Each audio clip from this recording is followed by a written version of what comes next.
एक राजा की प्रेरणादायक कहानी। एक समय की बात है। एक राजा था जो बहुत ज्ञानी और दयालु था।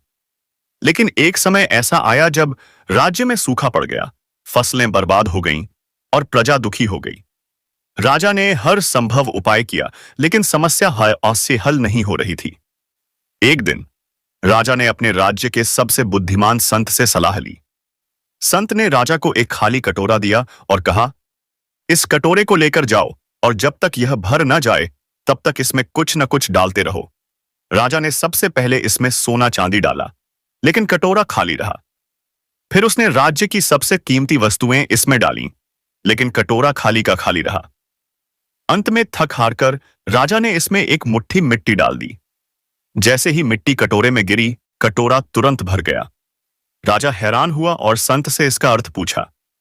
संत ने मुस्कुराकर कहा, यह कटोरा तुम्हारी इच्छाओं का प्रतीक है। जब तक तुम भौतिक सुख सुविधाओं से इसे भरने की कोशिश करोगे, यह कभी नहीं भरेगा। लेकिन जब तुम अपनी जमीन, अपने लोगों और सच्ची सेवा में ध्यान लगाओगे, तभी तुम्हारा जीवन संतोष से भर जाएगा। राजा को यह बात समझ आ गई और उसने अपनी प्रजा की सेवा को ही अपना धर्म बना लिया। धीरे धीरे राज्य फिर से समृद्ध होने लगा और प्रजा खुशहाल हो गई।